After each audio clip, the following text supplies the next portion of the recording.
Bueno, Bueno, pues antes que nada, muchísimas gracias por la invitación. De verdad que es un gran honor estar hoy con ustedes aquí. Y como decía la persona que está hablando antes que yo, pues de verdad que felicidades por el gran esfuerzo, porque este tipo de cosas son como súper importantes para su formación y qué bueno que las estén haciendo. Yo más que nada quisiera que esto, en vez de que funcione como conferencia, que funcionara como plática, porque aparte creo que es ya la tercera del día y que estaría medio cansados. Entonces lo voy a tratar de hacer como muy ameno y les voy a compartir cómo es que llegué a hacer lo que estoy haciendo hoy en día y las cosas que creo que son más importantes para poderlo lograr, porque creo que es como muy importante como ver el proceso que pasa una persona para llegar a hacer lo que hace. A mí de las cosas que más me han servido es como ver a otros artistas, otros autores, cómo trabajan, las cosas que les sirven, las cosas que recomiendan, y esta plática está como súper enfocada a ustedes que son alumnos y están en formación, y espero que saquen algo positivo de todo lo que les voy a decir, y voy a tratar de apurarme porque solo tengo una hora y la verdad es que tengo muchas cosas que decirles. Entonces, bueno, pues yo desde chiquita me gustaba mucho todo el arte, estaba en clases de pintura, de escultura, de creatividad y me fascinaba. Cuando llegué a la preparatoria, empecé a tener, creo que en segundo de prepa, clases de psicología y me empezó a gustar como muchísimo, me interesaba, pero siempre tenía como en mente toda esta parte del arte. A la hora que tenía que decidir qué carrera estudiar, mi papá empezó con sus pláticas esas de flojera de si tú quieres hacer algo de arte, pintar y eso, pues siempre lo puedes hacer como hobby, pero necesitas una carrera formal, todas esas cosas de flojera, ¿no? Entonces, bueno, dije, ¿sabes qué? La fotografía me gusta mucho, pero voy a empezar con la psicología, que me encanta. Empecé a estudiar psicología, me especialicé en psicología educativa porque me encantaba el trabajo con los niños, y posteriormente me fui a Nueva York a hacer mi maestría en psicología clínica y educación porque sentía que me hacía mucha falta toda la parte clínica y emocional de los niños, no nada más la parte de la educación, porque una conlleva con la otra. Regresé a México, empecé a aplicar formalmente la psicología en práctica privada, tenía mi consultorio, estuve trabajando en varias escuelas, y en todo este proceso nacieron mis dos hijos, y cuando el chiquito ya se pudo ir a la escuela, ya los dos estaban en las mañanas en el colegio, porque decidí que quería retomar qué iba a hacer yo con mi vida, con el tiempo que tenía libre, y fue cuando decidí empezar a estudiar formalmente fotografía, porque nunca lo había hecho. Siempre me había gustado mucho ver fotografía y hacer fotografía, pero así súper amateur, de que llevaba mi camarita y tomaba fotos y eso, pero nada formal. Entonces me decidí meter a cursos, a diplomados, a todo lo que podía, y pues me encontré con la sorpresa que me fascinó, me volvió loca. Entonces decidí formarme como autor, y a la hora que empiezo a formarme como autor y empiezo a tener que definir qué cosas me interesan, qué quiero hacer, qué me mueve, como qué estilo quiero tener, la psicología se me vuelve a parar enfrente, y porque todas las cosas que me movían, los temas que me interesaban, estaban relacionados con psicología. Entonces es cuando empiezo realmente a hacer psicología a través de la fotografía. La cámara me empieza a servir como un instrumento para poder hacer yo como mis estudios psicológicos o los temas que me interesaba tratar a mí con los niños. Y empiezo antes que nada con un proyecto personal que yo hice que se llamaba Cuando una persona se muere, que yo empecé solita a ver qué sentía yo ante la muerte, cómo reaccionaba frente a ella, qué pensaba de ella. Entonces me fui desde panteones, crematorios, embalsamadoras, fosas comunes, de todo, como para ver qué onda con ese tema. Yo una vez que terminé ese proyecto, que me sirvió muchísimo, aprendí muchísimo, fue que decidí que quería empezar a hacer algo relacionado con la muerte y los niños. Y este tema me salió porque siempre que yo trabajaba con los niños cuando se moría, que el abuelito, que el tío, que un familiar, y eso siempre estaba la cuestión de ¿qué les decimos? ¿Cómo les decimos? ¿Cómo se los manejamos? ¿Les decimos la verdad o les decimos que no? Como nunca nadie sabe bien cómo manejar estos temas con los niños, entonces fue que decidí que quería hacer un proyecto relacionado con la muerte y con los niños.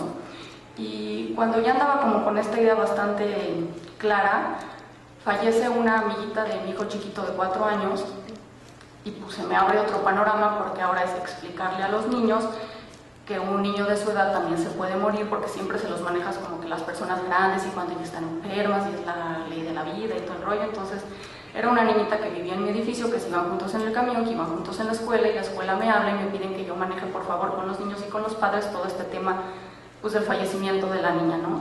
Y todos súper impresionados de la gran reacción de los niños, de cómo estaban reaccionando, de cómo estaban respondiendo, de lo que decían, de todo. Entonces es que con más firmeza decido hacer este proyecto. Bueno, como les decía, entonces es que empiezo con este primer proyecto que se llama Morido. Morido porque los niños chiquitos cuando te dicen que alguien está muerto o algo, se dicen está morido. Entonces se me hizo que el título era muy apropiado. Y lo que hice es que quería ver la percepción de los niños ante la muerte y su reacción frente a ella. Entonces senté a varios niños en una mesa y les ponía un pajarito muerto en la mesa, y lo que yo hacía es registrar sus reacciones.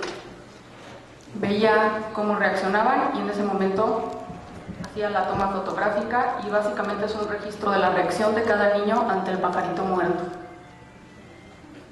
Aquí está cada uno.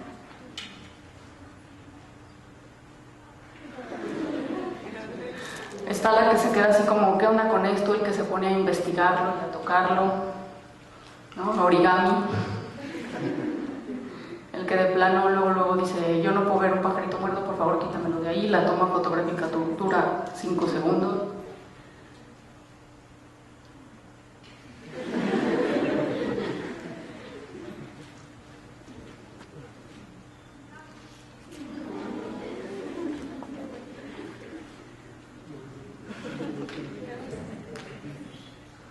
A raíz de este proyecto me entra a mí la duda, una cosa me ha llevado a la otra. Me entra a mí la duda de, ahora, ¿qué pensarán los niños que pasa cuando una persona se muere? ¿No? Ya vi cómo reciben la muerte, cómo reaccionan, ahora, ¿qué pensarán que pasa? Entonces lo que hice es que me metí a un departamento vacío y pinté de un cuarto una pared completamente negra de pizarrón, y venía cada niño y yo les preguntaba qué pensaban que pasaba cuando una persona se moría. Lo grababa en audio para tener un registro de lo que decía cada niño, y le pedía que justo eso que me había platicado lo pintara en la pared del tamaño que quisiera y utilizando el espacio que él quisiera, y tenía también unas cajas de cartón negras que podían usar ellos también para representar esta idea que tenían sobre lo que pasaba cuando una persona se moría. También les decía que ellos iban a tener que decidir cómo salir en la imagen en base a lo que ellos platicaban sobre la muerte. Entonces sale este proyecto que se llama Cuando una persona se muere. No se ve abajo nada, ¿verdad? Bueno, es que, no sé, está medio... se ve muy diferente en la pantalla que en la computadora, pero bueno, este niño dice... En la noche la alma se sale, hace un hoyito y lo pone como estaba. Se va hasta arriba de todas las casas, más alto que la secoya, hasta llegar al castillo de los muertos. Entonces ahí está cuando la persona se murió abajo y cómo va subiendo con una flechita al cielo hasta llegar hasta arriba al castillo de los muertos, y él quiso salir de esa manera como si estuviera dormido o muerto con una caja con el hoyo por donde se sale el alma para ir al castillo de los muertos.